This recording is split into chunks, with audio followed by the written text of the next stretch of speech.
د ملګرو ملتونو امنیت شورا له افغانستان څخه د ترهګرۍ د ګواښونو په تړاو سیمې او نړۍ ته ځانګړې غونډه ترسره کړله. دغه غونډه دوی وایي چې په دې خاطر ترسره کیږي چې له افغانستان څخه سیمه او نړۍ تشویش لري. خو اسلامي امارت بیا د دغه اندېښنو په تړاو وایي چې دا ټول بې ځایه دي او څوک د افغانستان څخه تشویش نه لري. نه په افغانستان کې ترهګري شته او نه چاته افغانستان ګواښ متوجه کړی.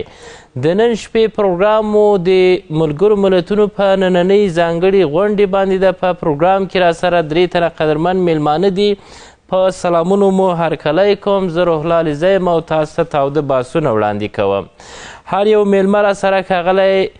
اسدالله اتل سیاسي شنونکی، بل میلمه راسره سیاسي و نظامي شنونکی ښاغلی توریالی زازی او راسره پخوانی دیپلومات ښاغلی عزیز مارج ده.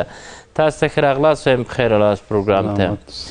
مارج صاحب، تاسو د ملګرو ملتونو د نننۍ غونډې په تړاو که ووایاست چې دا څنګه غونډه ده؟ مننه نظم. تاسو تخنیکي همکاران ته، قدرمنو مېلمنو، لیدونکو اورېدونکو سلامونه احترامات وړاندې کوم. وعلیکم السلام. دا غونډه سلسله د امنیت شورا غونډه ده. دا هغه سلسله د نورو غونډو په ادامه باندې غونډه ده چې همیشه یې توصیې کړي دي. کومه عملي جنبه یې نه درلودله، نه یې کوم عملي ګام پورته کړی ده او نه یې کوم داسې میکانیزم وړاندې کړی ده چې دوی په مرسته او د نړیوالو په مرسته کومه حد اقل یوه ستونزه د افغانستان حل کړي. صرف راځي توصیه و د مارج صاحب، دغه توصیه په څه شي باندې ده چې آیا متوجه ده ګواښ باید متوجه ونه اوسي؟ نه، ګوره توصیه خو مخکنۍ غونډو کې به یې کولې چې داسې وکړې داسې وکړې. دا وارې بیا راغلي دي سربیره پر دې چې شپږ میاشتنی ریپورټ انتوني ګوترش دې غونډې ته وړاندې کوي. اصل اجنده یې دا ده، مګر همدوی بیا وایي چې په افغانستان کې داعش او ترهګر دي. که چیرې په افغانستان کې داعش موجود وای، ترهګر وای، موږ به شاید د هر ورځ د انفجار و چاودنې، وژلو، ټکولو، حادثاتو، د بخښنه غواړم د ډارو، وخت و تلفاتو در حاله کې دا مسایل افغانستان کې نشته او نړۍ هم ګوري، همسایه هم ګوري، ګاونډ هم ګوري، نور هم ګوري. زه نه پوهېږم چې دوی دا خبره ولې کوي او د ولې دلیل موجود ده چې ولې دوی دا خبره کوي. دغه که تاسو ځواب کوي مارج صاحب، دغه که تاسو ځواب کوي، وخت کله چې دغسې یو څه وجود نه لري ولې بیا دوی وړاندې کوي؟ دوی پروګرام د داعش لري، دوی برنامه لري، زمینه سازي ورته کوي، دوی غواړي په لوی لاس راولي. داعش له نومه پیدا د دال الف عین شین دولت اسلامي عراق شام په افغانستان اصلا اړه لري، ځکه ملت د افغانستان هم ته نفرت لري، طالبان هم ته نفرت لري، ورسره جنګي نورې ترهګرې ډلې که چیرې په شاوخوا کې هغه هم داعش نه غواړي، ځکه دا مربوط د دغه سیمې نه ده. دوی غواړي مخکې غرب نړۍ غوښتل چې دا خبرې وکړي، اوس په ملګرو ملتونو له طریقه چې دا یو ویان دی، د سپیکر ده په دوی باندې کوي. د کوم هېواد څخه باید دوی په دغه غونډه کې شکایت کړی وای؟ نه، ګورې اصله خبره دا ده چې دوی دغه داعش یادوي، دا مرکزي اسیا او روسیې ته خپل حریفانو ته یو ډار جوړوي. ساده لنډه خبره وکړو، طالبانو باندې غواړي فشار راوړي، دوی باندې یو څه خپلې خواستې ومني. ما وویل چې څرک د داعش که لیدل کېدلی عملا به ښودلی عالم ډار به جوړ کړی و او بل افغانستان کې اوس په پلس امن د هرې خواته خلک ګرځي، خلکو به اوس ویډیوګانې ته جوړې کړې، طالبانو به اقدام کړی په دې هکله باندې. نو د افغانستان په کوم چې کې هلته طالب وزرونه لري چې هلته داعش موجود دي، دا خو امکان لري. نو بنان دوی غواړي خپل حریفان بیا نیابتي جګړې دلته راولي. اوس نسي کولی چې عملا دلته په خاوره باندې ګرمه جګړه وساتي، تبلیغاتي جګړه له دې خاورې نه. بله خبره بخښنه غواړم، ایران ته غواړي تالني جوړ کړي، له ایران سره مشکل جوړ کړی ده. اوس د هغه لپاره تاثیرات باندې محدودیتونه پرې جوړوي. ایران یې په خاورې میانه کې مثلا په حزب الله کې، په لبنان کې ختم کړه، په سوریه کې ختم کړه، په حماس کې ختم کړه، په حوثیانو یمن کې په لګیا دي. اوس غواړي نور تهدیدات پرې جوړ کړي، ځکه ایران له وشي ډارېږي، له فزیکي جګړې نه ډارېږي، ځکه دی پوهېږي چې زه بیا هرمز تنګي پرې بندوم، په ختیځه عربي سیمه کې د دوی بیړۍ مې هم بمباردولی سم، په دوی باندې تاثیرات جوړولی سم، مشکلات. نو ځکه یې وشي نه ډارېږي، کوم افراطي ډله د ایران ته ننه نوځي او له دننه باندې دوی تخریب نه کړي له منځه یې ونیسي دې له خطر لري او وایي دوی دغه دیوال هم جوړوي 2 میاشتې مخکې د دوی یو پارلمان غړي وویل چې که موږ ته خطر جوړېږي له افغانستانه جوړېږي دوی غواړي هغه ته خطر اعلان وکړي بله خواته چین ته وایي چین ته ښایي چې دلته سرمایه‌ګذاري مه کوه دلته مه راځه نه غواړي د چین نفوذ په افغانستان کې د هغه لپاره مشکلات دي لکه څنګه چې پاکستان کې ټي ټي پي رامخته کړی او چین پې ډارئ او چین هم چې کله چېرته ځي بیا دوی تورئ او وطن یې ورته نامن کړی د دې لپاره چې چین هلته سرمایه‌ګذاري ونه کړي هغه هېواد چې ناامن دی بېثبات یې هلته بل هېواد پانګونه نه کوي د دغو اهدافو دپاره دا خبرې دي اوس راغلي د دې لپاره چې استفاده له چا وکړي ملګرو نه تو سازمان وارث صاحب د دغې غونډې اهمیت څه شی دی چې ترسره کیږي د افغانستان دپاره ګوره یوه خبره باندې ټول خلک کوي حاجت د حقوقو سیاست نشته د یو غونډې اهمیت ارزښت اعتبار یعنې دروندوالی په دې کې ده چې په هغه اجنډا ته بحث کې د ملګرو ملتونو البته یادوم په هغه اجنډا چې ته بحث کې د کوم مملکت په هکله مخکې له مخکې دا اجنډا د هغه حکومت یا مملکت له چارواکو سره باید ته شریکه کړي په تفاهم باندې باید هلته سره بحث وسي بیا وروسته د دواړو په ګډون باندې راځي میز ته او پرېکړه فیصله کوي آیا دغه اجنډا چې دوی لري یا مخکې دا 6 میاشتې ریپورټ ورکوي د افغانستان په هکله خپله منشي انتونیو ګوتریش دا د افغانستان له چارواکو سره شریکه شوې دا مسله چې دې کې سخت مو مثلا صحت و مثلا د خبرې حقایق و مدارک و شواهد و هر څه دې ته رایې شوي هغه خبرې چې پکې افات دي و غلط دي هغه پکې اصلاح شوي بیا د لاړ شي میز ته د کینې دا خبرې وکړي یو څوک چې لا تروزه پر اصلاحي حالت نه یې جوړ کړی ماسک ترې پورې نه یې راوړی دقیق اجنډا یې په واقعیتونو یې جوړه کړي په میز یې کینه خوښ ځای کې ځکه ته تر هغه پورې دغه صحت او حقیقت پیدا کول خو بنا دا غونډه حقیقي غونډه نه ده ګډه مبارزه باید څه شی وایي تر دغه 3.5 کلو پورې چې اوس دوام لري نه ګوره که ترهګرو مسله یادوي بیا د ترهګرو نړۍ ته دې مو ګوري چې ترهګر واقعي څوک دي اول ترهګر باید تعریف کړي او دغه ترهګر چې دا ویره جوړوي ډار جوړوي وژنې کوي وحشت جوړوي ورانۍ کوي دا څوک کوي په چا په واسطه یې کوي چا په حصو یې کوي بله خبره مهمه دا ده چې ولې نړۍ ګاونډیان همیشه په افغانستان کې همدا خبرې کوي چې دلته بې امنیتي ده دلته جهاد روا ده دا دا مسایل ولې کوي ولې په خپله سعودي کې چې موږ 50 کاله د سعودي په پیسو باندې وژل کېږو څنګه چې ایران ځي په خاورې میانه او په دیجو کې نیابتي جنګونه کوي هغوی استعمالوي سعودي دا 50 کاله افغانستان استعمالوي د خپل نیابتي جنګونو لپاره او داسې زینت افغانانو ته ورکړی چې په عرب به خبره نه کوي چې کافر کوي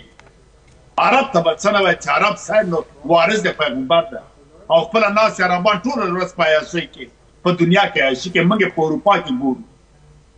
نو موږ هم دغه پیسې د ته مجري پاکستان سیالي د شرق و غرب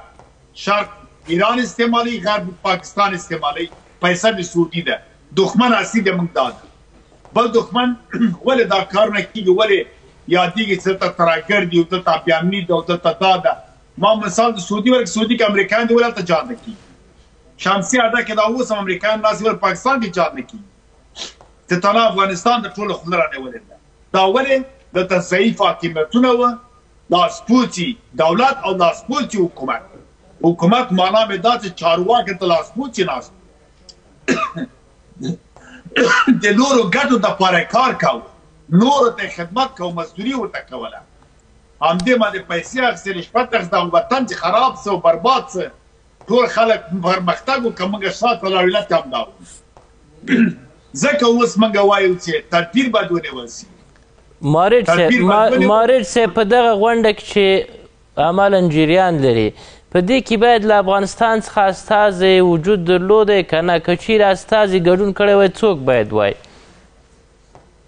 د حکومت چارواکي ما استازی معلوم د بهرنیو چارو وزارت چېرته کار کوي یو استازی د بهرنیو چارو وزارت ته باید هلته موجود وای چې د دوی خبرې یا تایید کړی وي یا رد کړی وي چې هغه حقوقي د دوی پرېکړې حقوقي اعتبار پیدا کړی وای یو طرف د قضیې چې چېرته نه وي هغه یا ونه مني یا یې رد کړي. دا منازعه، دا قضیه، دا دعوا، دا پرېکړه حقوقي اعتبار نه لري. مثلا دوی یو پرېکړه وکړه، فیصله یې وکړله، چارواکي د افغانستان وایي چې موږ یې نه منو، ځکه دوی باندې الزامیت او اجبار نشته، ولې چې دوی حضور نه درلوده، دوی سره اجنډا نه ده شریکه شوې. مننه کوم اجنډا نه خوري نوګوشیشن ورته وایي. خلک راځي خبرې کوي، بحث کوي، اجنډا مشترکه جوړېږي، هر څوک په میزو باندې دواړه خوا یې کیني، خپل موضوعګران دفاع کوي. آیا ته څوک شته چې په افغانستان موضوعګران دفاع وکړي؟ که چېرې د طالبانو د امارت چارواکي تا نه غوښتی، د ملت د افغانستان واقعي استازي به دې غوښتي وای، نه هغه پخواني مفسدین چې یو څو نانځه کړي، یو څو یې بالغ او نابالغ پیدا کړي دي، همیشه هماغه کینې بیا په نوم د دې چې د افغان استازي دي، هغه نه افغانانو ټاکلي،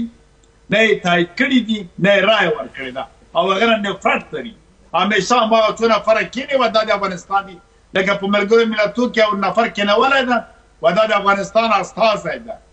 نه طالب هغه تعیین کړی ده، نه پخواني دولت، هغه خو سقوط وکړه پخواني دولت، ټول آباد له منځه، نه ملت. دا داسې معنا لري چې یو کس یو بهرنی موږ راولو کابل کې کینو وایي دا نماینده د ملګرو ملتونو ده،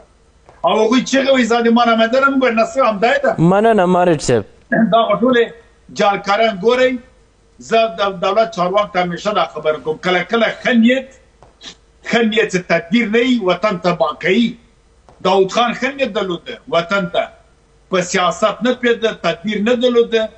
راغی هغه ارام حکومت چې شرق و غرب ته د منلو وړ و،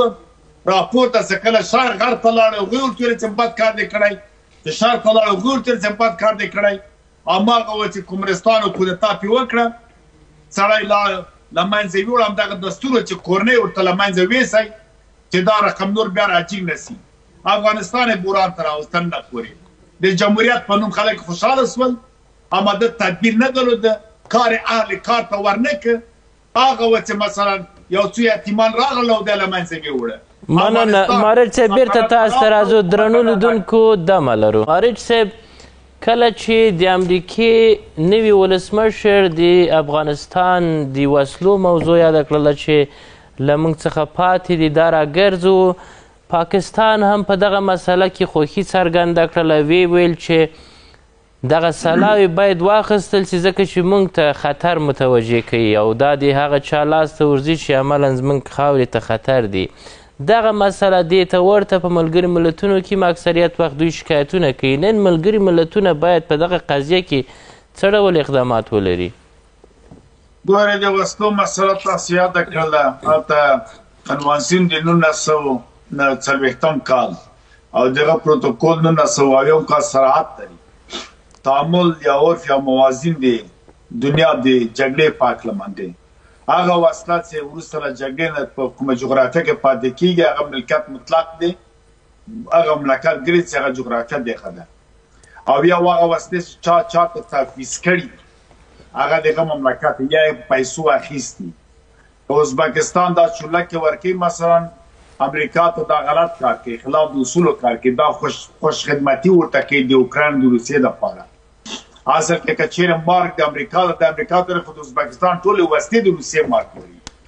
فلان دا بیا یو وخت ځان ته مشکل جوړوي. نو دا وسلې که چیرې دوی وړلی په اول کې څه تللی باید وړی وای، دا نه وړي نه یې څوک. دلته مسله د دغې موضوع په تړاو د پاکستان دریځ ده چې له یوې خوا له افغانستان سره ګاونډی هیواد د ثبات مسله وړاندې کوي، خو هلته نړیوالو ته بیا دغسې ذهنیت. پاکستان هیڅ وخت یو مضبوط قوي افغانستان نه غواړي، هیڅ وخت یو قوي باثباته حکومت دلته نه غواړي، ځکه دوی خواستی به نه براوده کېږي. حتی پاکستان د پښتنو حاکمیت هم نه غواړي دلته، ځکه به د کوزې خوا پښتانه بېرته خپل وطن ته نه راځي. دا یې دوی پروژه، دا پروګرام دغه وجه ده بنیادي چې دا واویا کله کېږي هیڅ وخت نه خپل کېږي نه به خپل سي. دا د یو خاص موخه دپاره جوړ شوی ده، خاص اهداف مخې ته په سیمه کې بیایي. بهرنی او کورنی سیاست د بل چا په لاس کې ده. حمید ګل وصراحتا وویل چې چیف افسر د موږ له واشنګټنه مقرریږي، په همغه باندې هغه هم څه. دا مسله نور ګاونډي هېوادونه هم چې دي دوی خپل اهداف مقاصد لري، ځکه دوی لاسپوڅ چې اوس نه تاجکستان رئیس جمهور یو وخت کې وویلې، تقریبا یو نیم کال مخکې یو کنفرانس یو ښځې پوښتنه ترې کوله، دا ویله چې څومره موږ تاجک قوم په افغانستان کې حمایت کو د موږ منافعو ته خطر نه پیښي دفاع کوي قومي مسایل منځته راوړل ده دغه مسایل ایران هم کوي بل هم کوي بل هېوادونه هم بنا دلته باید یو مسله باید موږ په پام کې ونیسو هغه دا ده صحیح ده چې موږ نړیوال باید ترېنه د لاسونې وکړي ویغندو مانه دننه اوس دا تکرار کوو چې ګواښ بهرنیو هېوادو ته نسته که چیرې وای په دغه څه کم 4 کالو کې به دوی ته ګواښ سوی وای یا حداقل بهرنیان به په افغانستان کې وضع سوي وای یا مثلا افغانستان کې چېرته کوم عسکر کوم وسله باید لیدل سوی وای تاجکستان کې یا ازبکستان کې یا ایران کې یا مثلا په پاکستان او چېرته نه دي لیدل سوي اسناد شواهد دوی نه لري مګر همدغه اوسنی وضعیت که اصلاحات رانسي دا خپله دوی فکر کوي دلته به ګواښي مثلا مثال په توګه موقته اداره بلې موقته اداره د چیز دپاره د څه اهداف دپاره دا موقته اداره ده ته خو امنیت لرې حاکمیت لرې قلمرو لرې نفوذ لرې دولت دی ته دلته یو خپلواکي لرې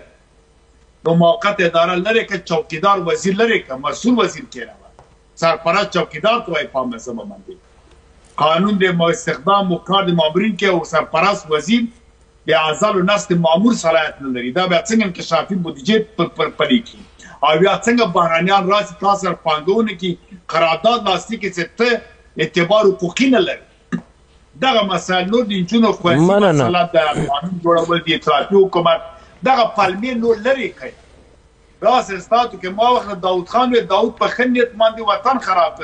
طالب هم په ښه نیت باندې که تدبیر ونه لري کار علی کار ته ونه سپاري د غلط مورام ته ځي صاحب زازی صاحب مارچ صاحب له تاسو ټولو نه درنو لیدونکو تاوده بحثونه پر همدې ځای پای ته رسیږي تر راتلونکي پورې مو په خدای سپارم څه چې مو واورېدې د میلمنو نظر و خوشحاله اوسئ له لیدلو مو مننه